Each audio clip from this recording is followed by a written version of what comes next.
আওয়ামী লীগের সাধারণ সম্পাদকের পদ থেকে আমি পদত্যাগ করলাম জন্য। এই দুধ দিয়ে নাকি দুধ দিয়ে গোসল করে? দুধ দিয়ে গোসল করে।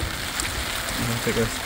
তার পিছনে যুক্তি হচ্ছে আওয়ামী লীগ আমাকে অনেক লাঞ্ছনা ব্যঞ্চনা দিয়েছে, কারণ আওয়ামী লীগ কর্মকাণ্ড আমার পছন্দ হয় নাই। অতীতে বহু যা করেছি তার জন্য আমি ক্ষমা চাই ফতেহাবাদ ইউনিয়নবাসীর কাছে।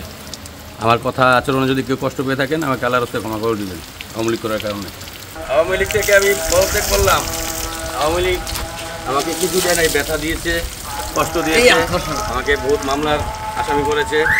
আর এই কোঠা বিরোধী আন্দোলনে আওয়ামী লীগের সরকার খুব খারাপ করেছে, অসংখ্য ছাত্র শহীদ হয়েছে।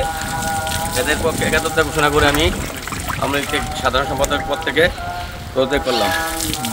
আমি জনগণ ধারা স্বতন্ত্র প্রার্থী হিসেবে দোয়াত কলম মার্কায় আমি নির্বাচিত হয়েছি। হয়তো আপনারা জানেন আমি দোয়াত কলম মার্কায় নির্বাচিত হয়েছি।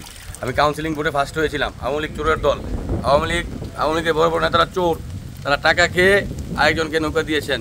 তারপরে আমি জনগণের ভালোবাসায়, ফতেহাবাদ ইউনিয়নের মানুষের ভালোবাসায়, তাদের আবদারে, তাদের কথায় আমি কথা রেখেছি। আমি স্বতন্ত্র প্রার্থী দোয়াত কলম মার্কায় নির্বাচন করেছি।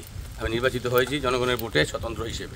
মনোনয়নের বিষয়টা একটা আরেকবার বলবেন। আমরা জানেন হয়তো দলীয়ভাবে আওয়ামী লীগের নির্বাচনের আগে একটা কাউন্সিলিং ভোট হয়, যারা ফার্স্ট হয় তাদেরকে দলীয় প্রতীক দেওয়া হয়, নৌকা দেওয়া হয়। কিন্তু আমি ফতেহাবাদ ইউনিয়নের কাউন্সিলিং ভোটে ফার্স্ট হয়েছি, কিন্তু আমাকেও দেয়নি। 2 নম্বরে যে হয়েছেন ওনাকেও দেয়নি। 3 নম্বরে এক মহিলাকে দিয়েছেন টাকা খেয়ে। আওয়ামী লীগের উপরে নেতারা চোর, তারা দুর্নীতিবাজ, ঘুষখোর।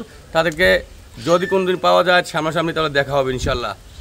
রাস্তাঘাটে যেখানে পাওয়া যায় সেখানে সাহায্য করা হবে। আজকে দুধ দিয়ে গোসল করে আমি আমার আত্মাকে পবিত্র করার চেষ্টা করলাম।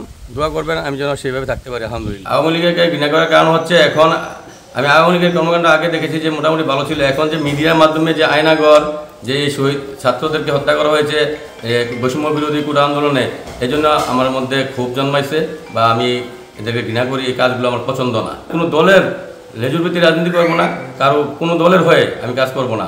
যদি ফতেহাবাদ ইউনিয়নের মানুষ যদি আমাকে চায় আগামী দিনগুলোতে, তো আমি ইনশাল্লাহ রাজনীতি করবো, জনসেবা করব, জনসেবা করার চেষ্টা করব। যদি মানুষ আমাকে ভালোবাসে বা আগের মতো আমি ভালোবাসি ফতেহাবাদ ইউনিয়নকে। ফতেহাবাদ ইউনিয়নের মানুষ আমার প্রাণ, আমার সব কিছু। যদি ওরা চায় তাহলে আমি রাজনীতি করবো, নচেত না।